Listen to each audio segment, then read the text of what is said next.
And good afternoon. You're listening to Ken Hudnall. This is the Ken Hudnall Show.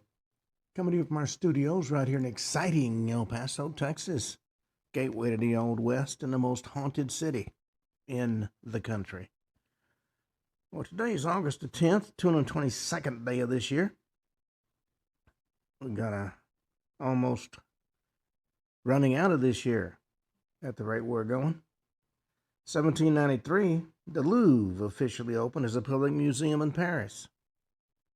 This date, 1945, Japan offers its surrender during World War II, agreed conditionally to the terms of the Potsdam Declaration. And in 1990, NASA's Magellan space probe arrived at Venus. It mapped its surface using radar. And of course, August is one of the hottest months of the year. And according to Stephen Burns, been a lot of plasma released from the sun, which is going to have a impact on our weather. I read something yesterday about how bad this winter is going to be. We'll see. Well, let's see what stories we have in the news today, because there's always something going on. The great-grandson of slaves is warning about the Smithsonian's anti-American indoctrination. The Black bishop and author Earl Walker Jackson, a descendant of enslaved ancestors, is criticizing the Smithsonian National Museum of American History. What he said amounts to anti-American indoctrination against the greatest nation on earth. All his great-grandparents were enslaved. He believes if you were born an American, you hit the proverbial lottery because you've got more opportunity and hope than any people living anywhere else on the planet. In an interview with Fox News, he said the latest controversy over what the White House described as the Smithsonian's woke ideological capture angered him because of what he views as smears against the U.S. He said it makes him angry when people do this to our country, and it's sad because what it says is that the indoctrination machine is hard at work convincing folks of the narrative. He said, this is a wonderful country, the greatest nation on earth. Got people so indoctrinated into seeing our country sliced and diced into race and ethnicity and class and income and so forth, they fail to understand the blessing of the United States. Well, the Smithsonian has gone hard to the left, like so many other locations in this country. If you hear something odd, my computer this morning is acting odd. Well, Aces coach Becky Hammon benches 3 starters in what looks like the WNBA scheduling protest and national TV games. It was nationally televised WNBA matchup between the Las Vegas Aces and New York Liberty on Sunday in Brooklyn, battle of 2 championship hopefuls. But the Aces head coach, Becky Hammon, had a starting 5 nobody expected. Could be viewed as a protest for having to play back-to-back games on the road this weekend. She didn't play 4-time MVP Aja Wilson, Chelsea Gray, or Jackie Young, 3 usual Aces starters, or with Jewel Lloyd, Dana Evans, and Brianna Turner taking their spots. Wasn't just for the start of the game either, as all 3 of those players didn't set foot on the court other than to cheer their teammates on. For a nationally televised ABC game against a rival is a curious move by Hammond. But load management move is one that she defended after a 111-71 rout by the Liberty on their home Barclays Center court. She said the health and safety of the player comes first, said in a statement on Yahoo Sports. Wherever we end up, we play whatever hands dealt to us. To me, this was just a bigger picture type of scenario. So you take the L, understanding that it pays dividends on the back end. So the Aces fell to the Minnesota Lynx 98-87 on Saturday with Wilson played 33 minutes, Young 33, and Gray 36. That was their usual workload. Well, with the two male former NBA players coming out as women, we may see some shakeups in the WNBA. Well, Democrats no longer have the number one weapon to keep their socialist wing in line. American politics is an ever-changing game of power and big money. For the modern Democratic Party, that means being challenged and sometimes eclipsed by the National Socialist of America. There's little to nothing the Democratic Party can do about its rise. The U.S. has had many political parties in its history. They include everything from the Federalists in 1789, the Whigs in 1830, to the Libertarian Party in 1971, and the Green Party in 2001. The current Democratic Party, which was formed in 1828, is the longest reigning major political party in American history. And the role of the many lesser-known parties in American history has been to chasten the then dominant party or to champion particular issues, such as the Greenback Party in 1874, which fought for paper money in the late 1800s. And while that Greenback Party is no more, paper money has replaced gold as the dominant American currency. And of course, the shortcomings of the Whig Party have resulted in the rise of the Republican Party. And today, the dominance of the Democratic Party is being challenged by the Democratic Socialist of America, a modern version of the Socialist Party that began in 1901, or maybe the American Communist Party that started in 1919. Well, we'll see how it plays out. The establishment Democrats are raising their voices in alarm, creating such headlines as a small band of socialists is only panic in the Democratic Party from the Wall Street Journal. And from this from NBC News, slumping Democratic establishment takes another blow with Abdul El-Sayed's Michigan win.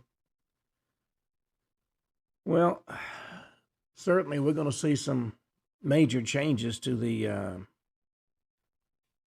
political scene, where sports media hits all-time low in coverage of the Joni Carrington and Sophie Cunningham. You thought the Joni Carrington's clothes-slinging Sophie Cunningham, clothes-lining Sophie Cunningham, then posting white privilege from the locker room after her ejection would cause the sports media to acknowledge the actual racism in the WNBA, but that would not be a correct thing. To neutral observers, the story on Saturday is hardly difficult to analyze. Carrington committed a dirty, flagrant, foul-worthy play that could have seriously injured Cunningham, leaving her bloodied in the mouth from contact. Officials rightly ejected Carrington. She responded by accusing legal officials of racism, an accusation that, while baseless, is nonetheless a serious accusation. And yet the race ladies of Threads and Blue Sky have rushed to Carrington's defense. Appears the group chat settled on the talking point that Carrington committed a similar foul last year and became famous for it, thus proving there was a double standard. The Joni Carrington received a flagrant 2 and an ejection, and that was the right call. But let's go back to the play that made Sophie Cunningham famous. Sophie Cunningham gained 1 million followers overnight, affectionately known as an enforcer. Somebody suggested she ought to be brought up on assault charges, despite her play being a career retaliation. Well, if they got to be known for something, I guess being known for crazy decisions is something the NBA will have to live down. Well, a subpoenaed pro-China outlet defends itself on Democracy Now!, which paid the Singham-founded company millions. U.S.-based pro-China media outlets subpoenaed in a congressional probe of communist tech tycoon Neville Royal Singham's funding network mounted its public defense on Democracy Now!, a progressive news outlet that once paid millions of dollars to a software company Singham founded. Breakthrough News, one of the 3 organizations subpoenaed by the House Ways and Means Committee last month, used Democracy Now! To portray the investigation as an attack on journalism, rather than what the committee said it is, which is a probe into the funding and alleged foreign influence. During a interview with Democracy Now!, host Amy Goodman, Breakthrough News presenter Ronnie Collect slammed the subpoenas as a McCarthy-style attack on the free speech and independent journalism. She also warned investigators could eventually target Democracy Now! Itself and encouraged viewers to financially support Breakthrough News as it fights the subpoenas. Well, no situation is so serious that it can't be used to raise money. The Braves' Chris Sales ejected before the game sees its first pitch for yelling at the umpire over a Saturday balk call. And a Brave starter, Chris Sales, ejected on Sunday afternoon at Yankee Stadium. He wasn't even scheduled to pitch. Before the game even started, he was still fuming about a balk call on Saturday night against the New York Yankees that he decided to unload on the umpire who called him for it. The umpires took the field for the series finale between the Braves and the Yankees in the Bronx. Sales started to yell toward umpire Dan Merzel before Yankee starter Cam Schittler threw an official pitch. Merzel clearly didn't like what he was hearing. Who can blame him after the ordeal occurred the night before? Merzel quickly ejected Sale, but the veteran left-hander continued to get his money's worth as he shouted something toward crew chief Dan Bellino. Sale rarely balks. In fact, he did it only twice prior to Saturday night for his entire career. But Merzel caught him for that third career balk in the fifth inning on Saturday night, which allowed Yankees rookie Spencer Jones to score after hitting an RBI triple at the at-bat prior. In the end, the run proved costly with the Yankees picking up the victory, 5-4. Braves manager Walt Weiss was tossed from the game, and he likely did so because Sale was barking at Merzel, and he stepped in between to continue the argument. Well, tempers flare. Alexandria Ocasio-Cortez shrugs off of past defund the police comments, joking woke one was crazy. But AOC, Democrat of New York, dismissed her and other socialist politicians' past extreme controversial comments on ABC's This Week Sunday, joking that the woke one era was crazy. Host John Carl asked Ocasio-Cortez to comment on Wisconsin gubernatorial candidate Francesca Hong and her controversial comments, such as calling for Thanksgiving to be canceled or for prisons to be abolished. Hong has sought to backtrack on some of her past views, seeks Democratic nomination in her state. I've got a local city councilman that has this saying, woke one was crazy, Ocasio-Cortez said. And I think that's what important is. We have to assess what a candidate's saying now. And Hong is coming across as absolutely a brick or two shy of a full load. No question about that. Well, Kentucky middle school teachers accused of crossing the line with a student arrested under the new anti-grooming law. Kentucky middle school teachers facing serious criminal charges after allegations involving a student exposed to conduct that crossed the line from inappropriate to criminal, according to authorities. Sadie Flores, 25 of Mayfield, was arrested Friday night and charged with grooming a minor. Class D felony under Kentucky law that took effect just weeks ago, July 15th. According to Graves County Sheriff's Office, Flores, an employee at Graves County Middle School, is accused of having an inappropriate relationship with a minor student in the district. Allegations are first reported to Graves County Schools, where administrators immediately notified the Graves County Sheriff's Office, prompting a criminal investigation. Detectives said the investigation included a seizure of electronic records, interviews, and other investigative measures. Flores was interviewed Friday afternoon after being taken into custody about 3:30 p.m., booked into the Graves County Restricted Custody Center before later being transferred to a out-of-county detention facility. According to the sheriff, the investigation is still ongoing. Now, I can remember back when I was in high school, we had some very young teachers. And one of them used to go to the movies with a friend of mine. Today, that would be considered criminal. But in those days, it was just something that happened. Well, Iranian hackers attacked our water system, and there are 5 things our leaders need to know about it. As tensions continue to rise between the U.S. and Iran, Iranian-affiliated hackers have reportedly reached into the heartland of America and targeted the systems to control the basic necessity of life, and that's water. More than 30 community water systems in Minnesota were targeted in a coordinated cyber attack late July, with similar activity being identified in a handful of other states. And this, frankly, should concern every American. But the most alarming part isn't simply who may have been behind it. Instead, it's how little sophistication may have been needed to pull off the attack in the first place. Every indication suggests this was an unstoppable cyber weapon that no municipality could have anticipated. Instead, the attackers appear to have targeted operational technologies connected to the internet and exploited the kinds of fundamental security weaknesses experts have been warning about for years. And there's no question that when they can't win on the battlefield, they turn to the internet. Well, the WNBA's lack of clarity on gender eligibility policies, herald of the times culture, an ex-NBA player has said. Royce White, a former NBA player who said he'd declare for the 2027 WNBA draft, said Sunday the league's an example of us losing a lot of things in this country. White appeared on Fox News channel's Fox and Friends Weekend, asked whether the league was at risk of losing its new audience amid the growing trans athlete debate surrounding the league and the lack of clear policy when it came to gender eligibility. WNBA is an example of a herald of us losing a lot of things in this country, White said. We got to secure our elections. We got to restart the mass deportations. We got to start arresting some of these deep staters. I'm a huge fan of banning Sharia law and Marxism nationwide, and also some of these PACs and lobbies, but the WNBA and their lack of terminology precision is a herald of the times culture for sure.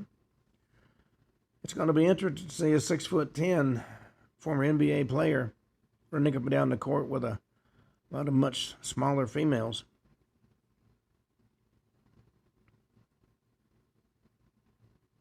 Well, Prince William was fuming over a request for Kate Middleton to spell her name differently, according to a book.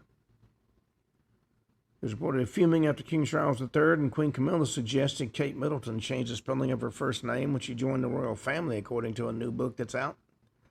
Charles and Camilla each had a royal monogram that consisted of interlocking C's beneath the crown, and they expressed concern that a third royal cipher with a C was overkill. That's according to Christopher Anderson in his biography, Kate, the courage, grace, and power of the woman who will be queen.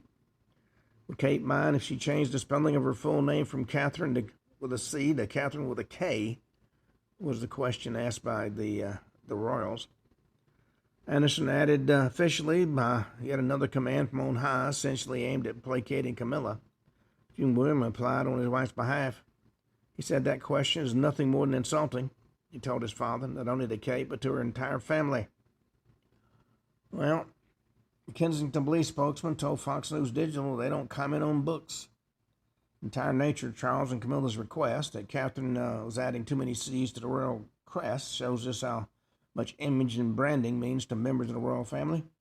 Monarchy really is a giant game of one-upsmanship, according to what Anderson told Fox News. He said from the very beginning of their relationship, William's gone to war for Kate, and that continues to this day. A lot of folks think it was a sad day for the royal family when Camilla got in it. Well, there are some very hot housing markets in America right now. Housing supply in the top 10 markets is running at about 60% below pre-pandemic levels, far worse than the national average. America's hottest housing markets are all located in the Northeast and the Midwest, according to a new zip code level analysis of the most in-demand housing markets. Realtor.com released its hottest zip codes report for 2026. Found that two regions swept the top 10 rankings for the fourth consecutive year. Hannah Jones, senior economist at Realtor.com, told Fox Business that in an interview that a lot of these zip codes fall in suburbs that are on the outer ring of major metro areas like Boston and New York and Philadelphia. Well, I've lived in New York. I can't say I'm a fan of it. Drugs and alcohol nearly cost World Series hero Scott Spezio everything, including his life. Underwent a MRI for back pain in 2018. The results of that seemed inconsequential. When he came out of the MRI, he was yellow, had jaundice, his liver was failing after years of battling alcoholism. World Series champion, who was 47 at the time, was given a 20% chance of surviving. Told by doctors he had to stop drinking for 6 months before he could receive a liver transplant to save his life. He wasn't sure he'd be able to do that. His father, Ed, was a 2-time World Series champion and played Major League Baseball for 9 seasons. Scott remembered his father telling him at a young age, "You're going to be better than me." As soon as he was born, I knew he was going to be a ball player, Scott's mother, Verna Spezio, said in an upcoming documentary entitled Spezio. "I was playing for a son," Ed said. Ed said Scott was born to be a baseball player and he made sure that would happen. He was switch hitting at the age of 3. The two spent days working together trying to achieve the goal of making it to the big leagues. Unfortunately, he couldn't let go of the alcohol. Well, Ivanka Trump shares an intimate look at the cool weather Iceland getaway with Jared Kushner and their kids. They swapped the summer heat for Iceland's cooler weather during a recent family getaway filled with waterfalls and outdoor adventures. Trump shared several photos from the trip on his social media, giving her followers a look at family time exploring the Nordic country.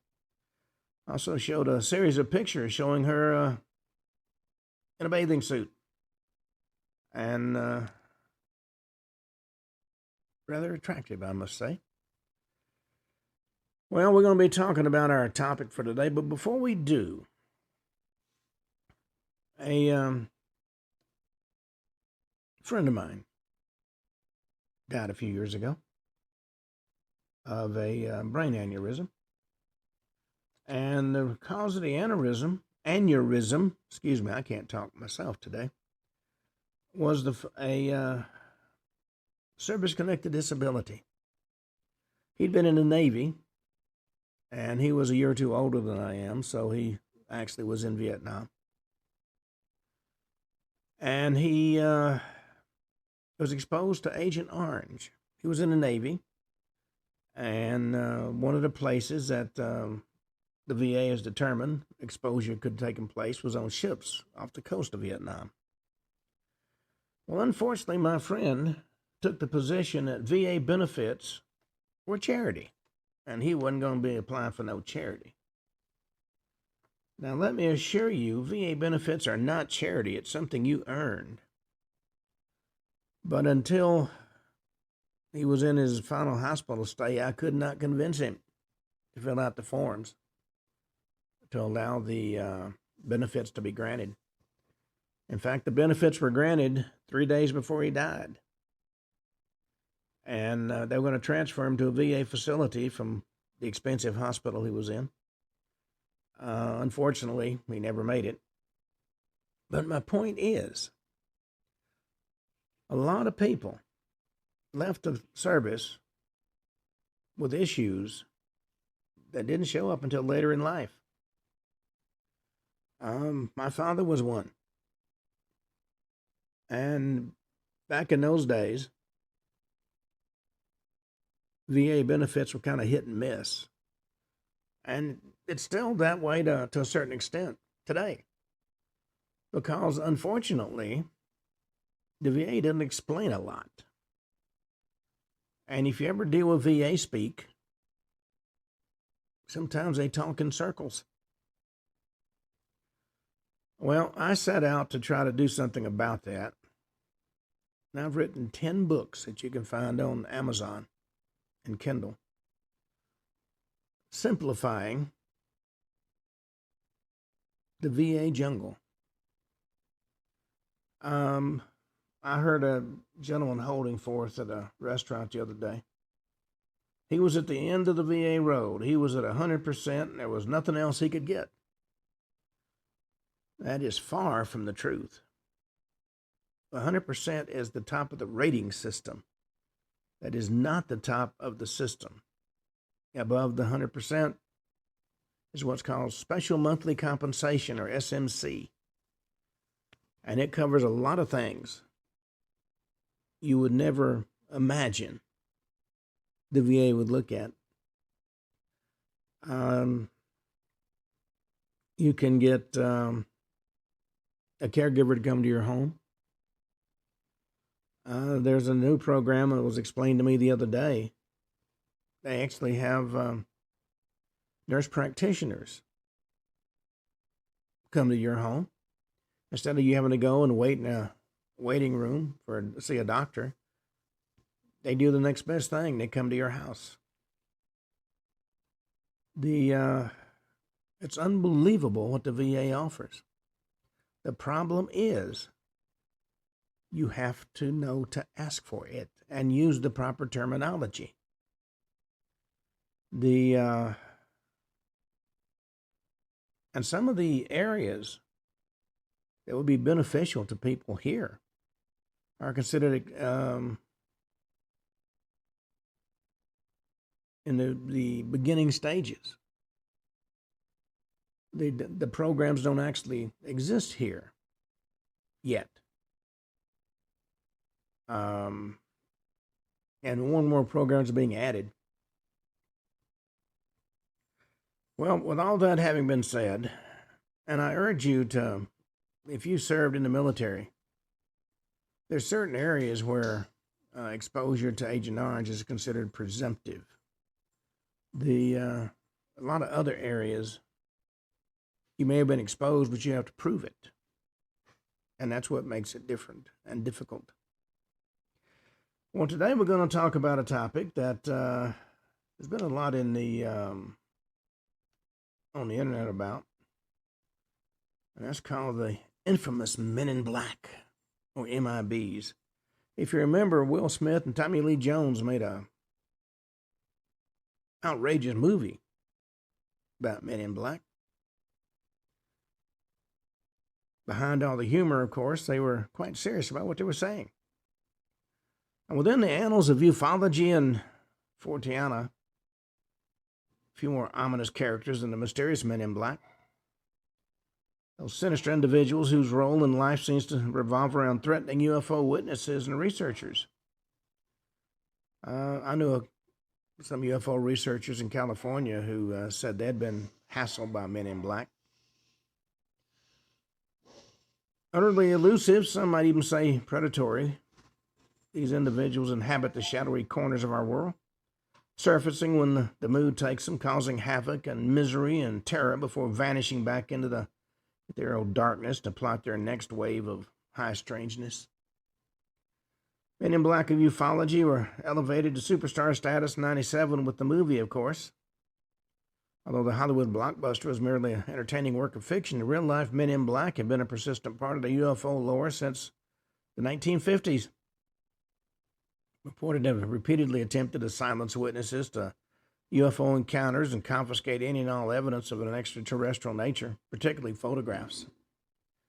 I talked to some folks when I used to go speak at Roswell before I became politically unacceptable. That government agents had descended on them when they had pictures of UFOs and confiscated the film. Of course, later on, it turned out that there had not been any government agents in their area. Precisely who the Men in Black are and what lies behind their sinister activities remains something of a mystery. Even the elements of the official world, such as the FBI. Time after time, the Men in Black are described by people who encounter them as being dressed in black suits with black hats, black ties, and white shirts. Often relatively short in stature, extremely thin, and have slightly oriental features.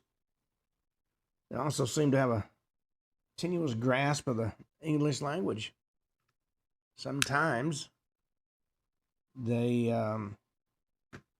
have trouble making themselves understood. There's been a suggestion by many that the Men in Black may actually be aliens themselves. One of the most learned scholars in the field of the Men in Black was John Keel. I discovered him when my mother insisted I go shopping with her, and we were in a department store. It had a rack of books, which was unusual for that time period. And one book that I saw was called Our Haunted Planet. Well, I got it, and I never regretted it. He was the author of numerous books on unexplained phenomena, including a celebrated title that became a hit movie starring Richard Gere that was called The Mothman Prophecies. It presented a strong case for the reality of the mystery, having spent decades chronicling accounts of MIB activity. And he had his run-ins with them as well. He ran into one particular type of men in black that he termed the cadavers. These are people who look like they've been dead a long time. Their clothes hang on them. Their flesh is pasty white. They look like somebody just dug them up from a cemetery. This cadaverous type of entities turned up in England and Sweden. Fred Steiger actually had a run-in with one. They're very elusive when you approach him and hurry away. You have a habit of turning up in UFO areas and after UFO investigation, following UFO investigators around. Men in Black mystery began in earnest back in 1952. In that particular year, Albert K. Bender, a resident of Bridgeport, Connecticut, established the UFO Investigative Society, became known as the International Flying Saucer Bureau, and it was enthusiastically received by the UFO researchers both in the U.S. and abroad, and it blossomed into an impressive body with a vast network of dedicated investigators. Well, a year later, without any warning whatsoever, Bender disbanded the International Flying Saucer Bureau, alluded to a very unusual experience in which 3 men in black suits allegedly visited him to discuss his UFO research. According to the story, he had inadvertently stumbled on the startling truth behind the UFO mystery. Men in Black demanded that he remain silent with respect to his discovery, which he did for quite a number of years. To ensure his silence, he was reportedly given the full, unspurgated facts pertaining to an alleged extraterrestrial mission to the planet Earth. He described them in his own 1962 book entitled Flying Saucers and the Three Men. Gray Barker's Saucerian Books published it privately.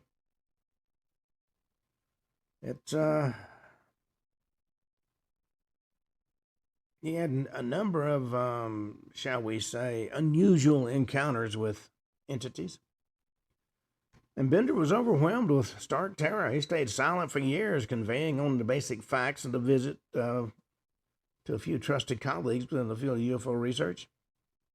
And one of those, of course, was Gray Barker, an author and UFO investigator from West Virginia, who went on to write the definitive expose of Bender's experiences with the Men in Black.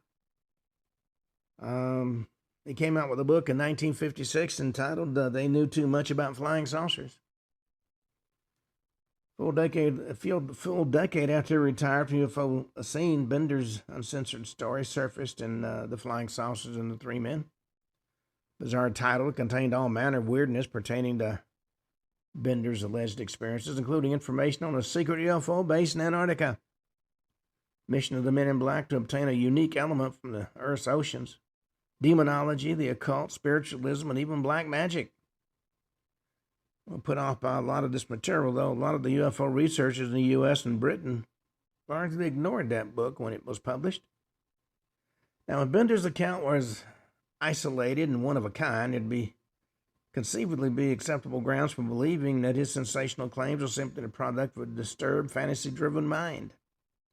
But evidence does exist to suggest that Bender may have not have been the fantasist a lot of folks believed him to be. As time progressed, more and more reports of encounters with the Men in Black surfaced, in all corners of the globe, no less. The U.S. government authorities were very interested in the claims Bender made.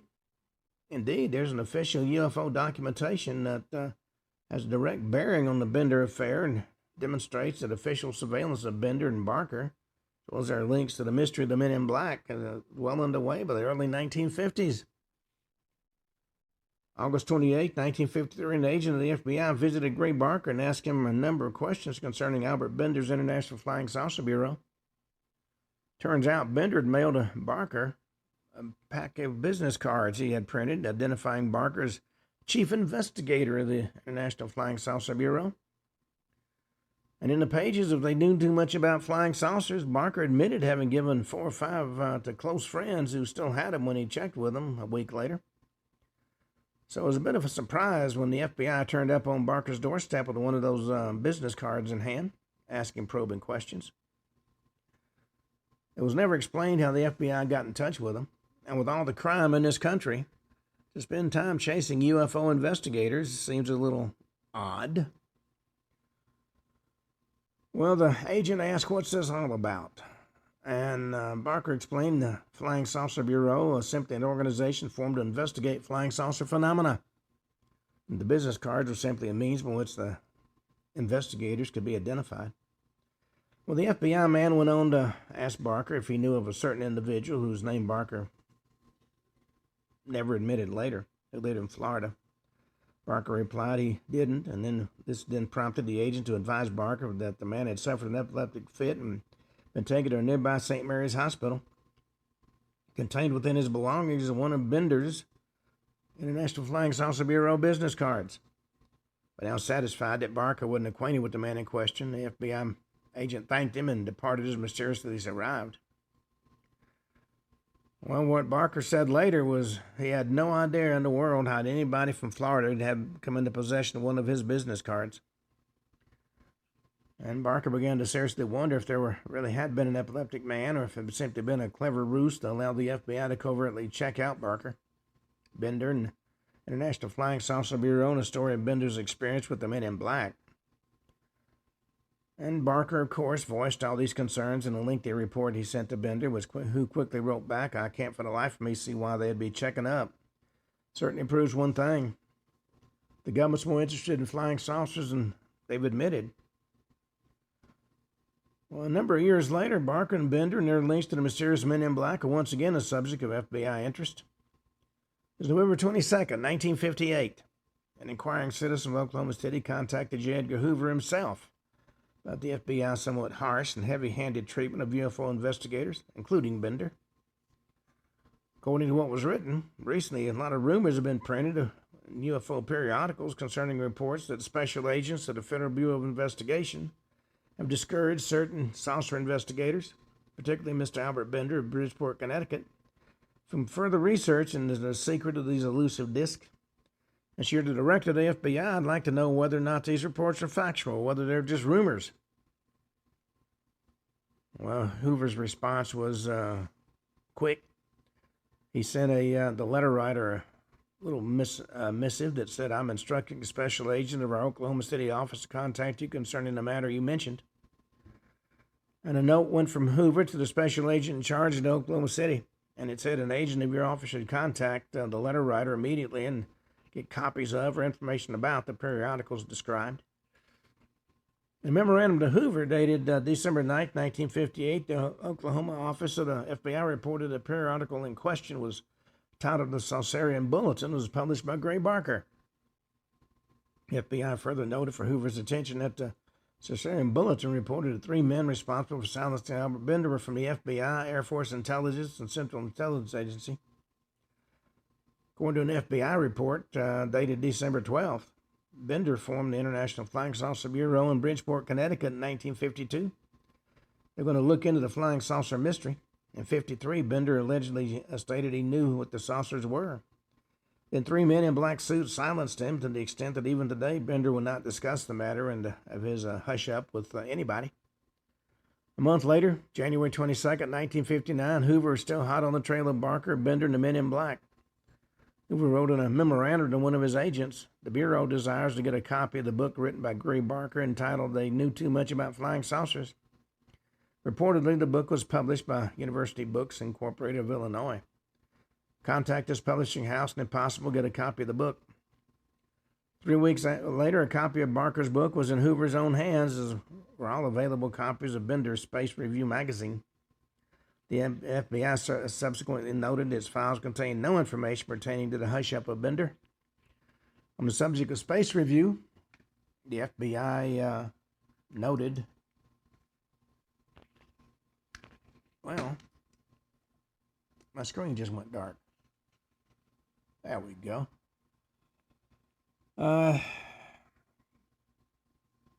It said the magazine contained numerous articles and squibs concerning the sighting of flying saucers throughout the world. Doesn't appear to have any security significance. And that would seem to imply that whoever Bender's mysterious black garb visitors were, they weren't FBI agents. Curious to note, though, that nowhere in the declassified papers is there any mention of FBI's 1953 interview with Gray Barker. Now, it could have been an off-the-record interview, or does the FBI have secret reasons for not releasing all its files on the matter? We'll probably never know for sure. It's intriguing to note, though, that documentation has surfaced through the Freedom of Information Act revealing that agents of the FBI discussed Bender and the Men in Black with senior personnel at the CIA. And for its part, the CIA, probably predictably, denied playing any role in the Men in Black controversy and asserted to the FBI that its personnel did not make it a practice to dress up in black suits and sunglasses as a means to intimidate UFO researchers. In other words, whoever the Men in Black were, they were not CIA agents, according to the CIA. May 14, 1969, the FBI was in receipt of another letter from a member of the public. It latched onto the story surrounding the Men in Black and the Bender-Barker saga. According to that letter, there currently are rumors over the grapevine and in print that suggest men with Oriental features wearing dark clothes go around terrorizing people who've had close-up views of UFOs. It's also rumored these creatures have impersonated military officers and FBI investigators. They're supposed to ride around in black or dark automobiles that either have old license tags or none at all. Some have reported have attempted to run down witnesses of UFO sightings, made disturbing, macabre phone calls, silenced several investigators who were supposed to have learned some dark secret about extraterrestrial craft or mission plans, opened mail, tapped telephones, even taken pictures of several homes where FBI witnesses lived. So the letter asked the FBI to release any information they had on these rumors. Well, in light of the fact that both Bender and Barker were very well known to the FBI and that J. Edgar Hoover himself even possessed a copy of Barker's book on the Men in Black, it is amusing and intriguing to note the FBI responded by earnestly assuring the letter writer is completely ignorant of the Men in Black mystery and had no information in its possession regarding rumors of their bizarre activity. By the turn of the 70s, Bender had long vanished into obscurity. Barker was busying himself in other areas of research relating to UFOs and the unexplained, which he continued up to the time of his death and the effects of AIDS in 1984. Despite the fact the FBI took a deep interest in the activities of Barker and Bender, even to the extent of securing for J. Edgar Hoover a copy of Barker's seminal book, the identity of Bender's mysterious and ominous visitors remained unresolved to the satisfaction of those implicated in the puzzling events. Maybe one day the FBI declassified further secret files on this murky, mysterious, and disturbing affair, and we'll finally have the answers to that most perplexing of all questions. Who really are the Men in Black? Where are they from? What do they want? Are they government agents determined to keep the UFO subject under wraps? Could they be aliens ingeniously disguised as humans? Might they be the denizens of some parallel world? Or, as some investigators have come to accept, do they have demonic origins? Thought-provoking questions indeed. They've been asked ever since the MIB controversy kicked off in the early 50s, thanks to Bender, whose story perhaps has more to do with the occult than it does with ufology.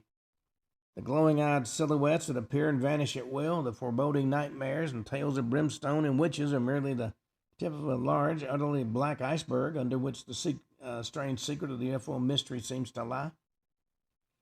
As students of the work of John Keel will be aware, the MIB surfaced during the waves of Mothman encounters in Point Pleasant, West Virginia in the 1960s. And as was the case with Bender's story, the West Virginia MIB seemed to regularly straddle numerous aspects of Floridiana with disturbing ease. Rather than go into more detail on that, what we want to do is acquaint you with the book. The new edition of Gray Barker's Men in Black, The Secret Terror Among Us. One of the more interesting reads on the Men in Black. Besides being a longtime player in the UFO arena, Barker was actually an excellent writer. Had a truly great ability to weave a story, created suspense-filled tales that draw the reader in towards the heart of a mind-boggling puzzle. Anybody who read his classic Mothman book, The Silver Bridge, will know exactly what's being discussed. Now, of course, at times, Barker's work veered toward fiction, or fiction, in fact, actually. Maybe faction might be a better way of wording things, but regardless of how you may want to view Barker and his written output, undeniable fact that he was a central character in the early formative years of ufology. He was at the heart of the MIB mystery. Without his input, it's unlikely the exploits of the MIB would ever reach the legendary status it's now achieved.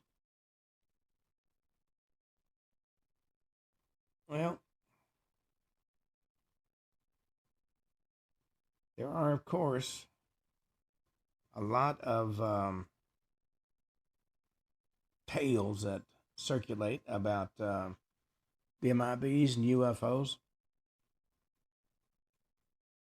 Now, there's something called the Gray Barker Project, housed in the West Virginia University Center for Literary Computing. It's a group of literary scholars devoted to preserving Gray Barker's work, and it is a large body of work. On their website, to make some interesting points, Barker's work is an act of literary self-creation. Taken together, it's the ultimate postmodern novel. The postmodern novel troubled the notion of authorship, intertextual relations, and the margins between text and context. In the Gray Barker Archives, the most extensive, successful, and aporetic postmodern novel ever written. Individual texts in the Barker Archive present complex interplays of truth, interpolation, and invention. At the same time, the archive's insertion into public memory and the space of debate causes a seismic disturbance. It questions the very nature of an archive. By definition, UFOs are a question of evidence, and they seek evidence of their existence, but also find that all the produced evidence poses questions on the nature of evidence itself. The Gray Barker Archive presents no end of evidence. It presents the author's trickster, maybe presents text as a self-reflective pastiche. Now, the questions surrounding the paranormal that get involved in the UFO story can be as bewildering as the questions raised by quantum physics. Now that we seem to live in a world of concrete, separate objects, and physicists tell us, in seeming agreement with the gurus and the holy men, we're actually living in a hologram, where all things are somehow conscious and interconnected. Reality is alive, responding in strange, indirect ways to our deepest desires and frustrations, which themselves arise from the conditions of that reality. We think we can control these enormous, largely unconscious forces, and we embrace the popular belief you create your own reality, or life is what you make it. And that's somewhat understandable, except in some strange twist of logic, probably rooted in the intensive psychological programming we receive in our capitalistic culture. Such beliefs also allow society's leaders to avoid responsibility for the many intractable problems we experience. They often tend to say it's your own fault. Ironically, the end result of a strong positive belief is something an unintended negative response, or lack of progress in a certain area. One man's heaven is another man's hell, or at least purgatory. An innate tension exists within society as it does in the physical universe.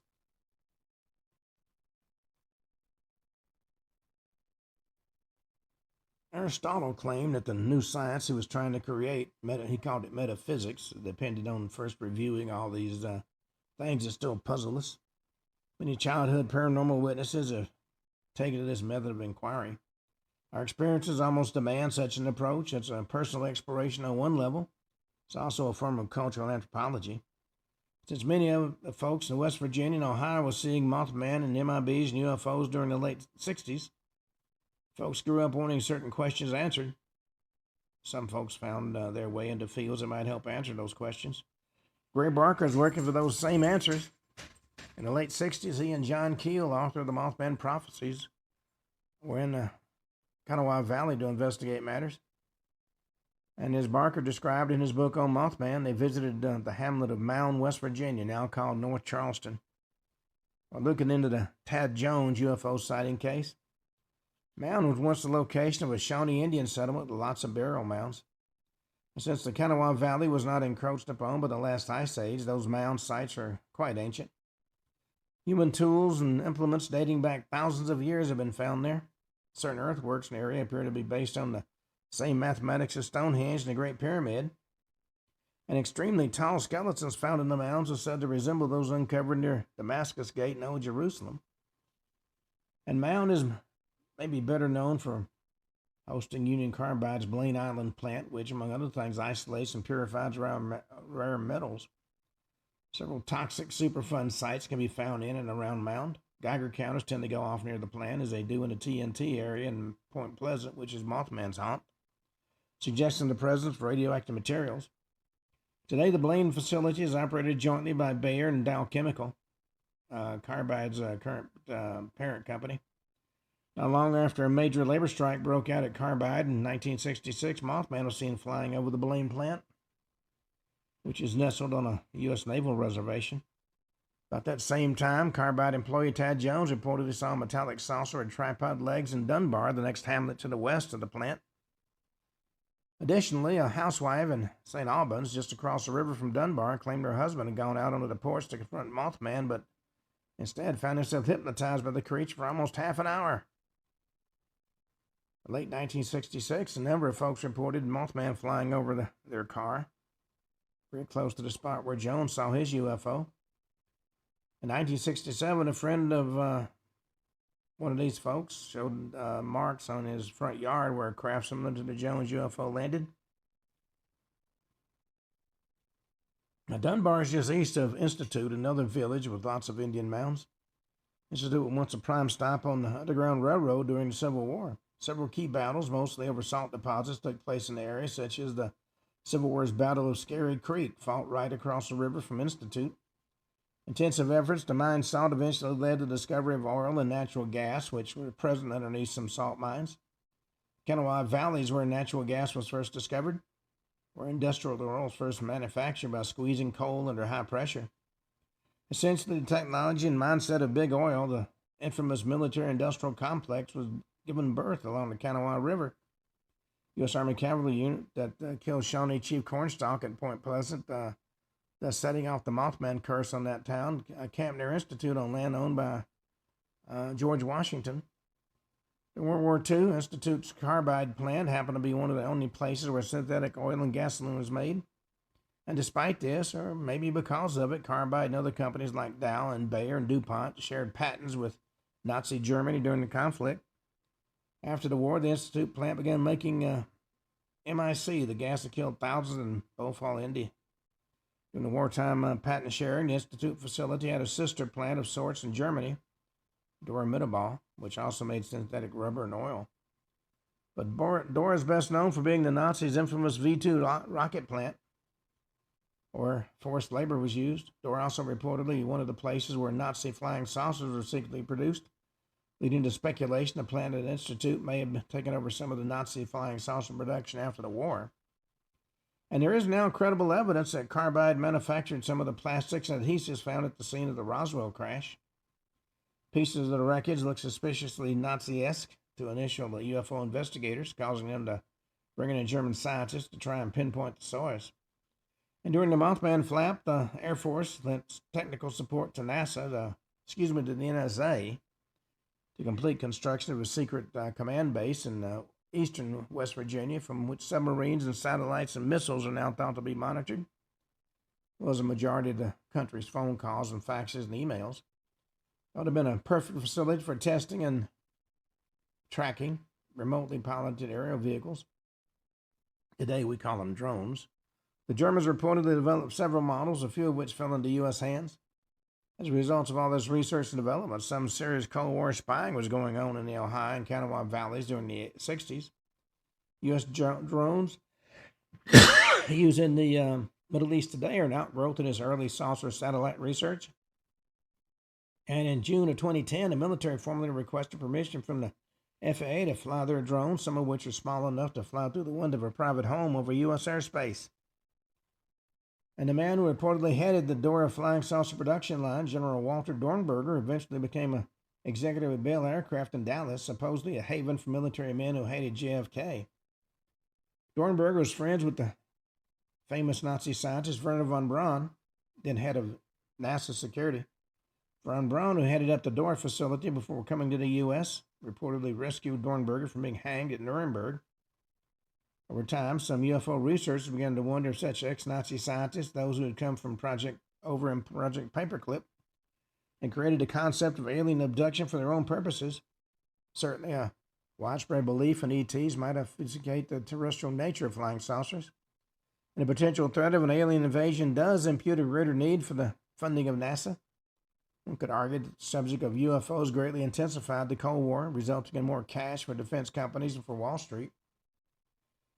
Well, since I'm having computer issues today, we're going to cut this show a few minutes short. We'll be back tomorrow and talk more about some of the strange things that we've come upon.